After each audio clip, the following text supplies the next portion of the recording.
All right, now, given the truly unprecedented and outrageous nature of the latest witch hunt against President Trump, you now have to wonder, how's the Trump family holding up? Here now, the executive vice president of the Trump Organization, Eric Trump, is with us.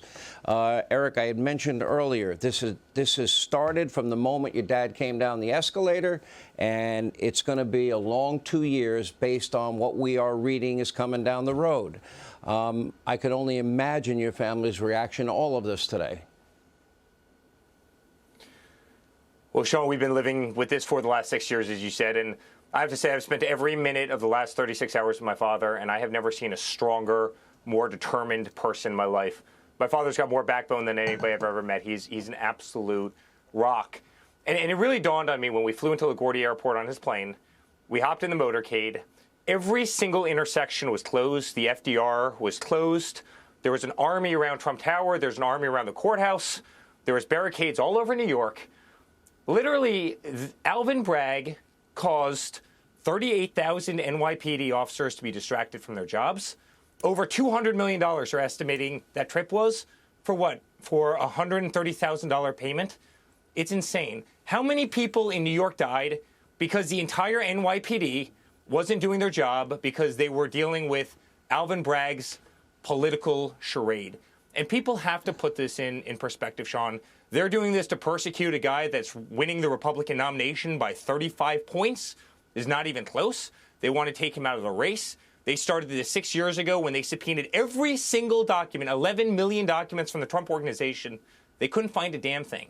And this is what they're doing in the 11th hour when they see how well my father is doing in the polls, because America is failing right now on every single metric. They're going after him. They've weaponized the system. Alvin Bragg did it.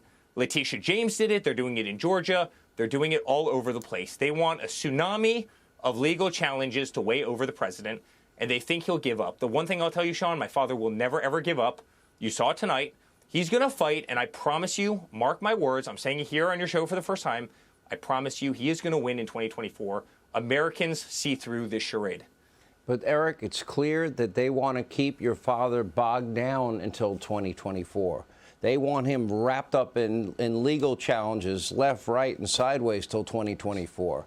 I don't know. I don't have a crystal ball. I don't know what other we do know what investigations are going on.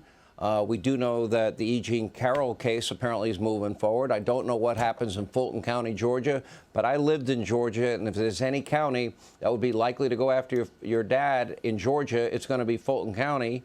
And then when you have a special counsel, you never know where those investigations end up. Well, Sean, they wanted to bog him down in Washington, D.C., too. He was getting so much done for the American people that, guess what? They did impeachment 1, they did impeachment 2.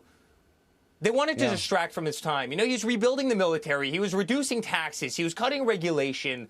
You know, he was prioritizing religious freedom. He was prioritizing American first.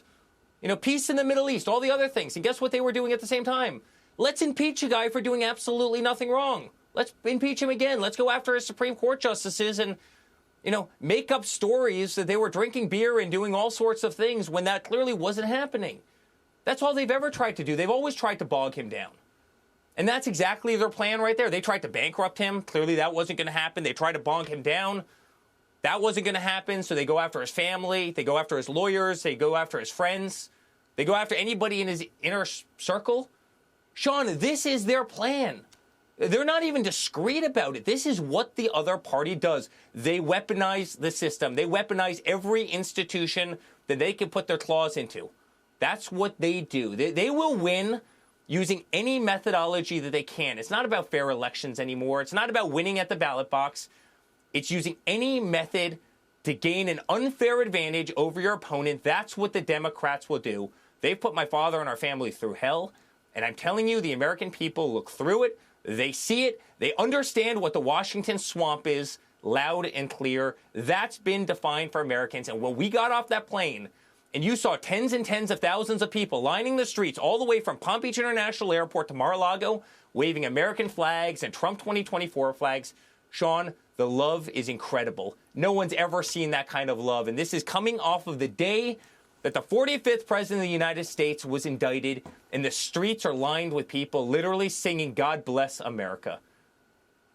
Eric Trump, thank you. Appreciate your time as always.